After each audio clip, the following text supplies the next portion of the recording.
Isaac Arnsdorf and Tyler Page are back with us. Tyler, I'm curious if you have any reaction to this bit of a tease from Governor Beshear. Based on your reporting for your book, is he the kind of candidate that Democrats might be hoping for in 2028? I think we're going to see a wide field of candidates run for president in 2028, and Governor Beshear is clearly one of those that is taking a hard look at it and putting in the sort of steps that you would see a potential presidential candidate do.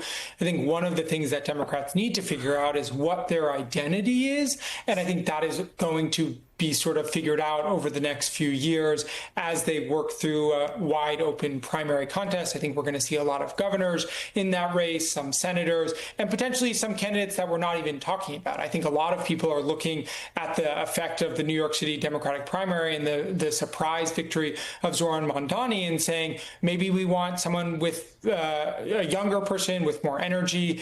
There's obviously some trepidation in the party about his policy views, self-identified democratic socialist. So I think we're going to see a wide field and really a lot of room for people to maneuver because there is no clear leader or front runner or even close to that at this stage. Isaac, you guys wrote that Vice President Kamala Harris declined to be interviewed for the book. But from your reporting and your experience, what do you know about what role she might play in the future, or if there is a role for her as this conversation goes forward?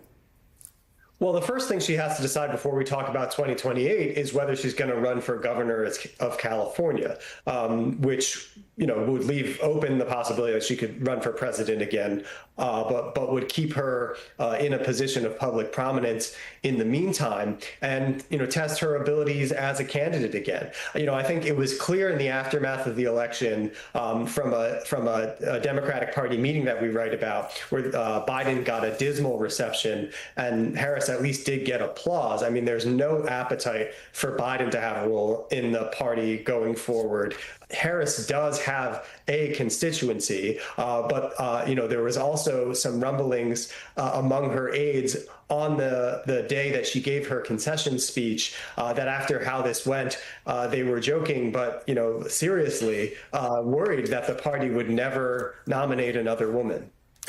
Tyler, the book also delves into, interestingly enough, the issue of foreign policy and specifically the Middle East and how it shaped the outcome of the Democratic race, if you will, and the difference that it created within Kamala Harris, the vice president. And as you just alluded to, or as Isaac just alluded to, with the New York City mayoral race, it was a factor among some of the progressive left. Senator Bernie Sanders is mentioned in the book as warning then President Biden that the war in Gaza was going to be his Vietnam moment.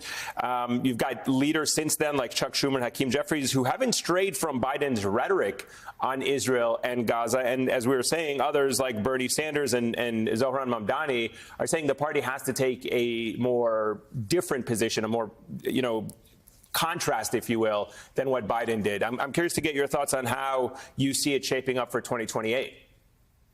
Yeah, I mean, this was one of the key points of disagreement between Joe Biden and Kamala Harris. This is an issue where she felt strongly they needed to take a different tack, mostly in terms of the way they talked about the issue. She wanted to show more empathy toward the suffering of Palestinians and also be more critical to Prime Minister Benjamin Netanyahu. She was put in a tough spot in doing so because the national security aides in the White House warned that should she break with the president, that could make it harder for the diplomatic negotiations that were ongoing. And so, one of the other interesting things that we find in the book is campaign manager Jen O'Malley Dillon conceding to other aides that not only was it an electoral issue, the Israel-Gaza war, but also infrastructure issue, that they had a hard time recruiting people, particularly young people, to work on the campaign because they were alienating them based on their views on the conflict. So I think this is going to be a huge issue in 2020,